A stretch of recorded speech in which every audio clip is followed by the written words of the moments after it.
এইভাবে মুসুর ডাল দিয়ে মূলো রান্না করলে মাছ মাংস সরিয়ে সবাই এটাই খাবে। নমস্কার বন্ধুরা, আমি সোমার রান্নাঘরের আরও একটা নতুন পর্বে আপনাদের সবাইকে স্বাগত। মুসুর ডাল দিয়ে মূলো রান্নার একদম নতুন রেসিপি। এই রেসিপি এর আগে আপনারা না দেখেছেন না খেয়েছেন। কাউকে খাওয়ালে সে জিজ্ঞাসা করতে বাধ্য হবে যে আপনি কীভাবে বানিয়েছেন।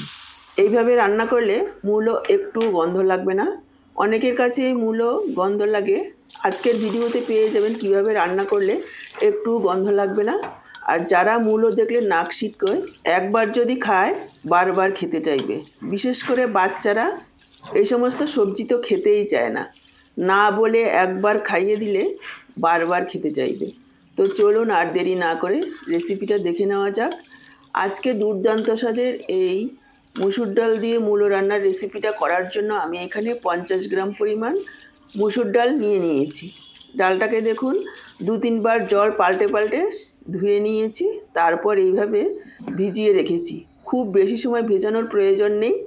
আমাদের বাকি উপকরণগুলো রেডি করতে করতে যত সময় লাগবে তত সময় ভিজালেই চলবে। খুব বেশি সময় ভেজালে ডালগুলো অনেক বেশি জল টেনে নেবে, এতে করে ডাল নরম হয়ে যাবে।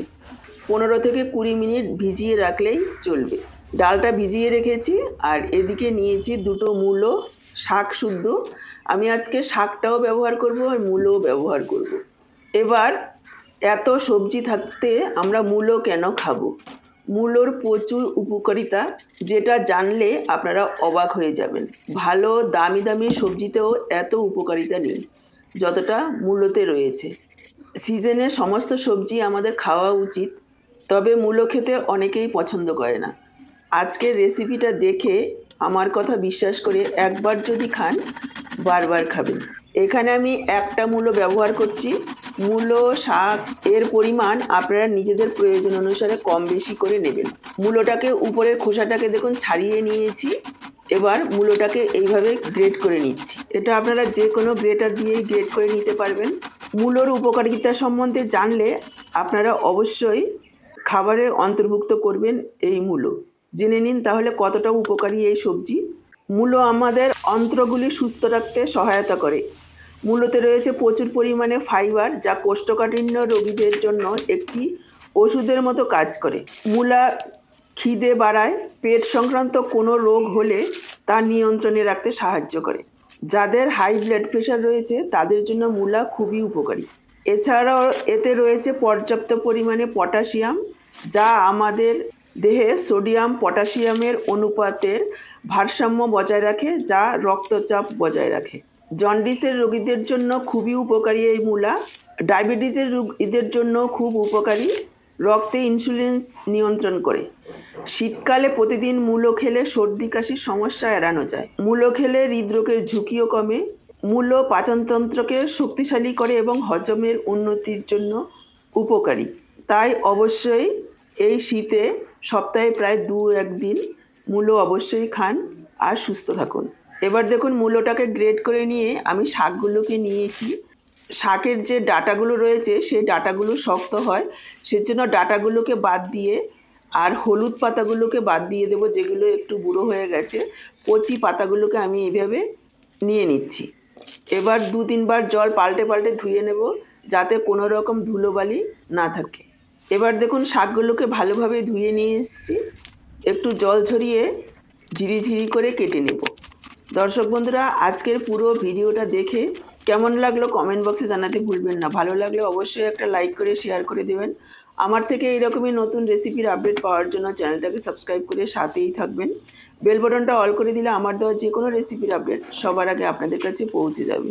ফেসবুক থেকে ভিডিওটা দেখে থাকলে সোমার রান্নাঘর পেজটাকে ফলো করার অনুরোধ রইল। এবার দেখুন গ্রেট করা মূলো আর শাক এক জায়গায় নিয়ে নিয়েছি, আর পরিমাণ মতো লবণ দিয়ে মূলোর শাক আর মূলোটাকে একসঙ্গে এইভাবে চটকে নিচ্ছি। চটকে 5 থেকে 7 মিনিট রেখে দেব। এতে করে মূলো বা মূলোর শাক অনেক সময় একটু তেতো হয়। এইভাবে লবণ দিয়ে মেখে রেখে দিলে যে জলটা বের হবে সেটা ফেলে দিলে আর তেতো ভাবটাও থাকবে না, আর মূলোর কোনো রকম গন্ধও থাকবে না। তবে এই জলেই রয়েছে প্রচুর পরিমাণে ভিটামিন। যারা মূলো খেতে ভালোবাসেন এই জলটা অবশ্যই ফেলবেন না, রান্নায় ব্যবহার করবেন। আর যারা একদমই পছন্দ করেন না তারা জলটা ফেলে দিয়ে রান্না করবেন, যেটুকু আপনাদের শরীরে যাবে সেটুকুই যথেষ্ট। মূলোর শাকটা এইভাবে লবণ মেখে রেখে দিলাম। আর এদিকে ডালটা ভিজিয়ে রেখেছি, প্রায় 20 মিনিট হয়ে গেছে। এবার ডালটাকে ছেঁকে নিয়ে নিচ্ছি মিক্সচারের জারে। যতটা সম্ভব জল কম দিয়ে ডালটাকে পেস্ট করে নেব। একেবারে মিহি পেস্ট করব না, একটু দানা দানা রেখেই পেস্টটাকে করতে হবে। দেখুন এই রকম একটা পেস্ট করে নিয়েছি, কিছুটা গোটা রয়েছে আর কিছুটা আধভাঙ্গা রয়েছে, এইভাবেই পেস্টটা করে নিতে হবে। আর আমি কোনো রকম জল না দিয়ে পেস্টটা করেছি, একটা বাটিতে ঢেলে নিলাম।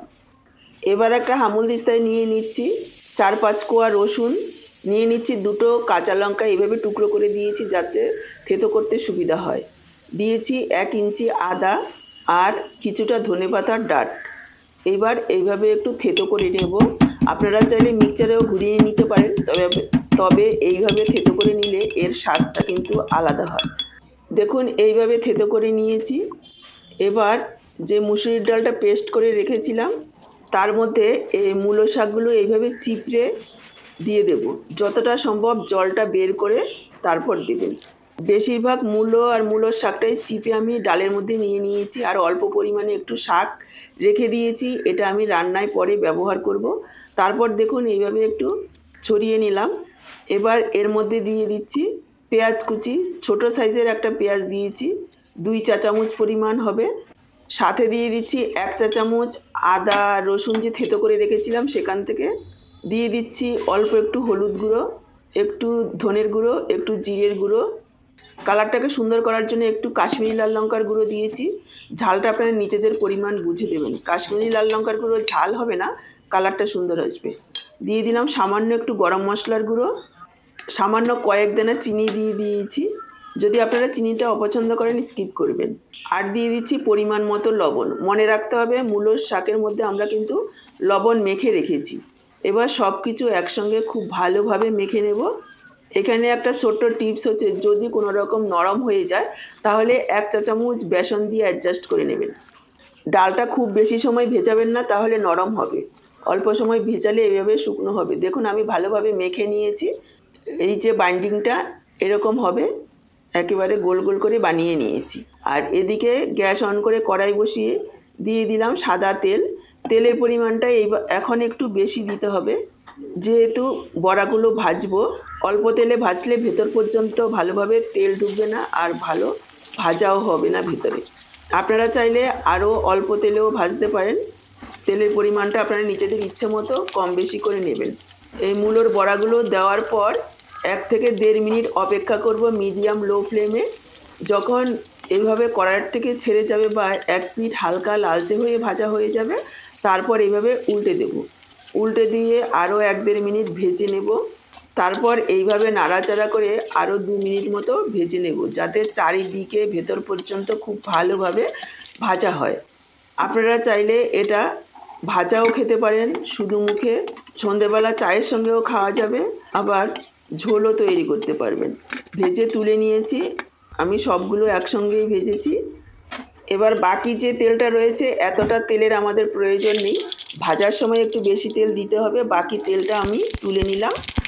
অল্প 2 টেবিল চামচ পরিমাণ তেল রেখেছি, তার মধ্যে দিয়ে দিলাম 1/2 চা চামচ গোটা জিরে আর একটা শুকনো লঙ্কা, আর দিয়ে দিচ্ছি একটা তেজপাতা টুকরো করে।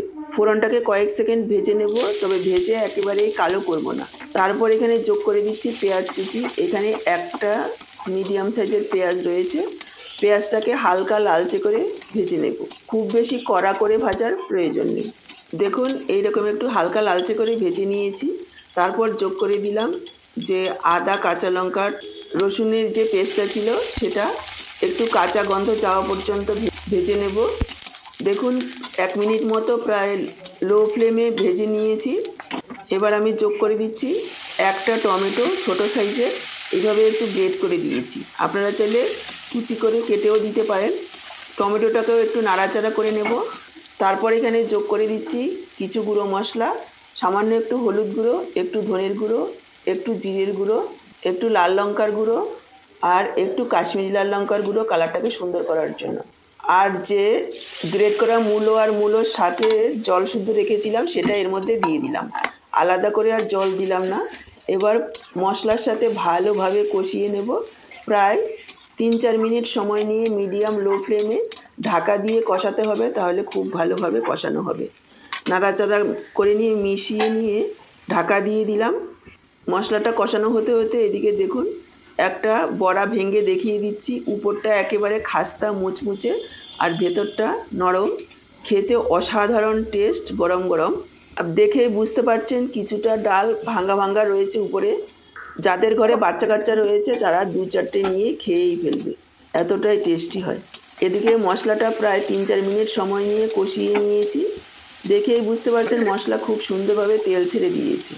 এবার আমি যোগ করে দিলাম জল। জলের পরিমাণটা একটু বেশি পরিমাণে দেবেন, যতটা ঝোল রাখবেন। আমি এখানে 1 গ্লাস পরিমাণ জল যোগ করে দিয়েছি। মিশিয়ে নিলাম, ঢাকা দিয়ে 2-3 মিনিট ফোটাবো। যেহেতু ডাল বাটা দেওয়া রয়েছে ঝোল একটু টেনে নেবে। সামান্য একটু চিনি দিয়ে দিলাম, যেহেতু নিরামিষ একটু মিষ্টি দিলে খেতে ভালো লাগবে। তারপর দেখুন ঢাকা দিয়ে প্রায় 2-3 মিনিট মিডিয়াম ফ্লেমে ফুটিয়ে নিয়েছি। এখানে আমি স্বাদ অনুযায়ী আরও একটু লবণ দিয়ে দিয়েছি। আমি প্রথমে ঝোলে লবণ দিইনি, যেহেতু শাকের জলটা এর মধ্যে যোগ করেছি। এবার ভেজে রাখা বড়াগুলো দিয়ে দিলাম, তবে সবগুলো বড়া আমি এখানে দেবো না, কিছুটা ভাজা খাবে আর কিছুটা ঝোলের মধ্যে দিয়ে দিলাম।